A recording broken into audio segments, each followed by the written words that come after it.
പ്രിയപ്പെട്ട സഹോദരൻ അബ്ബാസുല്ലമി ചോദിച്ചതുപോലെ ഇനി നിങ്ങൾ അങ്ങോട്ടേക്കാണ്. ഇനി ഇരിക്കുന്ന ആളുകളിൽ ആരെങ്കിലും ഇനിയും ഈ ഖുർആനിന്റെ മാധുര്യം അനുഭവിക്കാൻ, ഞാൻ അതിനുപയോഗിക്കുന്ന പദം പ്രിയപ്പെട്ടവരെ, ഭാഗ്യം കിട്ടാത്തവർ ആരെങ്കിലും എന്റെ മുന്നിലിരിക്കുന്നുണ്ട് എങ്കിൽ ഇൻഷാ അല്ലാഹ് നിങ്ങളുടെ പ്രിയങ്കരനായ നൗഷാദ് കാക്കവയിൽ സൂചിപ്പിച്ചതുപോലെ ഇൻഷാ അല്ലാഹ് വരുന്ന ശനിയാഴ്ചയും അതേ ടൈം അതേ സ്ഥലത്ത് തന്നെ ഒരുമിച്ച് കൂടാൻ അല്ലാഹു ഭാഗ്യം നൽകുമാറാകട്ടെ. എല്ലാവിധ പ്രതികൂല സാഹചര്യത്തെയും അല്ലാഹു അനുകൂല സാഹചര്യമാക്കിക്കൊണ്ട് അല്ലാഹു നമുക്ക് നൽകുമാറാകട്ടെ. പരിശുദ്ധ ഖുർആൻ പഠിപ്പിക്കുവാൻ വേണ്ടി, അത് പഠിക്കുവാൻ വേണ്ടി, ആ ഖുർആനിലൂടെ ഒരു മാതൃകാപരമായ ജീവിതം കാഴ്ചവെക്കുന്നതിന് വേണ്ടി. എന്തിനാണ് പ്രിയപ്പെട്ടവരെ നമുക്ക് അങ്ങനെ ഒരു ജീവിതം? എന്തിനാണ് നമ്മളിത് പഠിക്കുന്നത്? അലി ഇബ്നു അബീ താലിബ് റളിയല്ലാഹു അൻഹു നമ്മോട് പഠിപ്പിച്ചിരിക്കുന്നത് മുർത്തഹില, ദുനിയാവിങ്ങനെ പോയിക്കൊണ്ടിരിക്കുകയാണ്. വൽ ആഖിറത്തു മുഖബില, പരലോകം ഇങ്ങനെ നാമുമായി അടുത്തുകൊണ്ടിരിക്കുന്നു. അതുകൊണ്ട് വലാ തകൂനൂ മിൻ അബ്നാഇ ദുനിയ വകൂനൂ മിൻ അബ്നാഇൽ ആഖിറ, അതുകൊണ്ട് നിങ്ങൾ ദുനിയാവിന്റെ ആളുകളായി പോകരുത് കേട്ടോ, ആഖിറത്തിന്റെ മക്കളാകേണ്ടതുണ്ട്, പരലോകത്തിന്റെ ആളുകൾ ആകേണ്ടതുണ്ട്. കാരണം വിശുദ്ധ ഖുർആനിൽ അല്ലാഹു നമ്മോട് പറയുകയാണ്, നമുക്കറിയാം സൽക്രമം ചെയ്താൽ സ്വർഗമുണ്ട്, മനുഷ്യർക്ക് അല്ലാഹു സ്വർഗം ഒരുക്കി വെച്ചിട്ടുണ്ട്. എന്നാൽ അല്ലാഹു ആ സ്വർഗം നൽകുന്നത് വമൻ സ്വലഹ മിൻ ആബാഇഹിം വഅബ്നാഇഹിം വദിർരിയതിഹിം എന്ന് അല്ലാഹു ഖുർആനിൽ പറയാണ്. എല്ലാവർക്കും അല്ല പ്രിയപ്പെട്ടവരെ, ഈ ലോകത്തെ ഏതെങ്കിലും ഒരു മാതാവിന്റെയോ പിതാവിന്റെയോ സന്തതികളായി ജനിച്ചിട്ട് ഞാൻ മുസ്ലിമാണ്, ഞാൻ നമസ്കരിക്കുന്നവരാണ്, ഞാൻ നോമ്പനുഷ്ഠിക്കാറുണ്ട്, ഞാൻ പള്ളിയിൽ പോകാറുണ്ട്, ഞാൻ അത്യാവശ്യം പല കാര്യങ്ങളിലൊക്കെ സഹായിക്കാറുണ്ട്, ഇങ്ങനെയുള്ള ആളുകളായി ഞാൻ മുസ്ലിമാണ് എന്ന് പറഞ്ഞതുകൊണ്ട് പ്രിയപ്പെട്ടവരെ അല്ലാഹു നമുക്ക് സ്വർഗം നൽകുന്നില്ല. അല്ലാഹു ഖുർആനിൽ പറയാണ് വമൻ സ്വലഹ മിൻ ആബാഇഹിം, സജ്ജനങ്ങളായിട്ടുള്ള നിങ്ങളുടെ പിതാക്കളിൽ നിന്നും നിങ്ങളുടെ മക്കളിൽ നിന്നും നിങ്ങളുടെ ആളുകളിൽ നിന്നും കുടുംബക്കാരിൽ നിന്നും സജ്ജനങ്ങളായിട്ടുള്ള ആളുകളെയാണ് അല്ലാഹു സ്വർഗത്തിൽ പ്രവേശിപ്പിക്കുന്നത്. നമ്മൾ മനസ്സിലാക്കേണ്ടത് വലിയ വലിയ കാടുകളെ നശിപ്പിക്കുന്നത് വലിയ വലിയ മൃഗങ്ങളല്ല പ്രിയപ്പെട്ടവരെ, ചെറിയ ചെറിയ കുറുനരികളാണ് എന്ന് നമുക്കറിയാം. വലിയ വീടുകളെ നശിപ്പിക്കുന്നത് ചെറിയ ഇത്തിരി പോന്ന ചിതൽക്കുട്ടികളാണ്, ചിതലുകളാണ് എന്ന് നമുക്കറിയാം പ്രിയപ്പെട്ടവരെ. അതുപോലെ നമ്മുടെ സജ്ജനങ്ങൾ, നമ്മുടെ സൽക്രമങ്ങള് ഇല്ലാതാക്കുന്നത് ചെറിയ ചെറിയ തെറ്റുകളും പോരായ്മകളും കുറ്റങ്ങളുമാണ് എന്നത് നമ്മൾ സന്ദർഭത്തിൽ മനസ്സിലാക്കേണ്ടതുണ്ട്. അപ്പോൾ നമ്മെ സംബന്ധിച്ച് ഞാൻ ചെയ്യുന്നത് ശരിയാണോ, ഞാൻ പണ്ടേ കേട്ടത് അങ്ങനെയല്ലേ, അതല്ല എല്ലാവരും ചെയ്യുന്നത് എന്നോർത്തിട്ടല്ല പ്രിയപ്പെട്ടവരെ നമ്മൾ മുന്നോട്ട് പോകേണ്ടത്.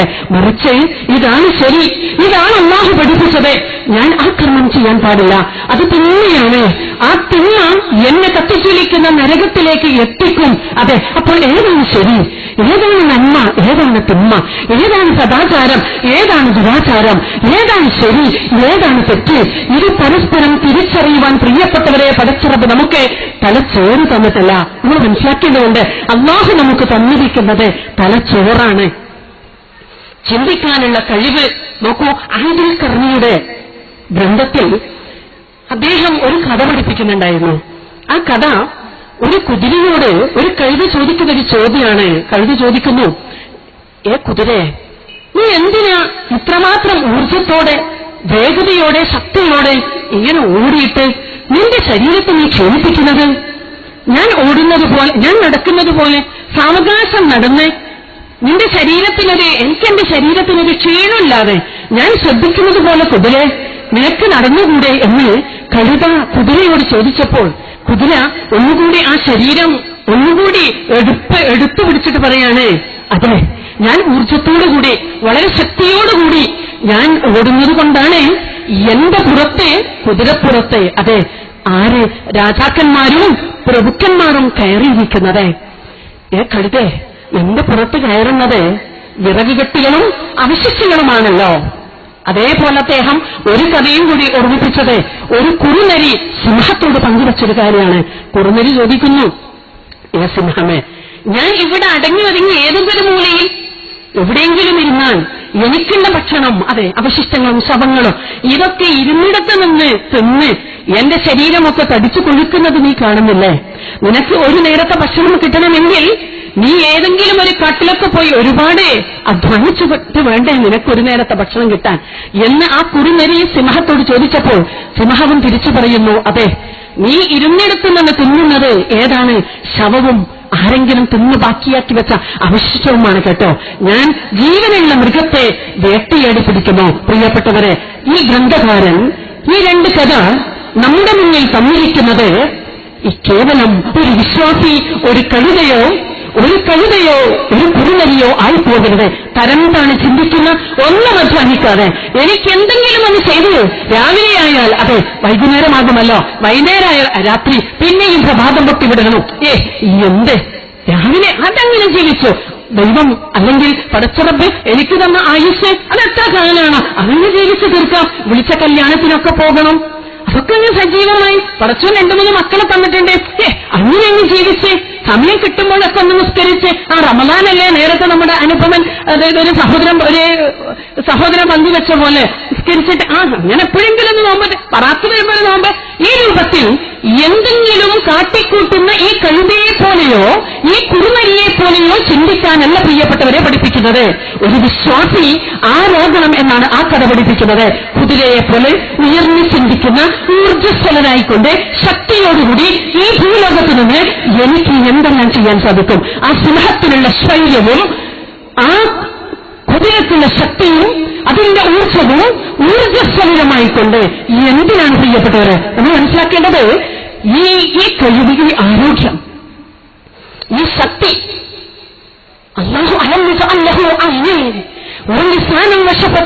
അല്ലാഹു ഖുർആനിൽ ചോദിക്കാണ്, ഞാൻ നാവ് തന്നില്ലേ, ഞാൻ നിങ്ങൾക്ക് 2 ചുണ്ട് തന്നില്ലേ, ഞാൻ നിങ്ങൾക്ക് കണ്ണ് തന്നില്ലേ? പ്രിയപ്പെട്ടവരിങ്ങനെ ഓരോന്നും തന്നില്ലേ എന്ന് ചോദിക്കുമ്പോൾ നമുക്ക് പടച്ചറബ് തന്ന അനുഗ്രഹത്തിന്റെ വലുപ്പം അത് നമ്മളൊന്ന് ആലോചിക്കണം.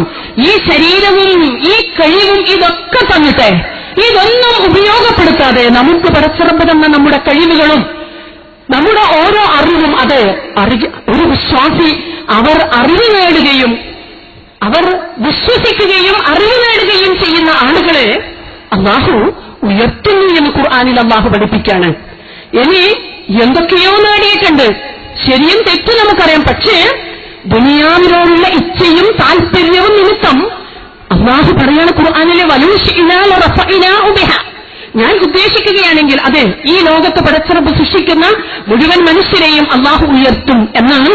അല്ലാഹു ഉയർത്തുന്നു എന്നാൽ ചില മനുഷ്യർ അവർ അറിയാതെ ഇച്ഛ പിൻപറ്റിക്കൊണ്ട് വലാകിന്നഹു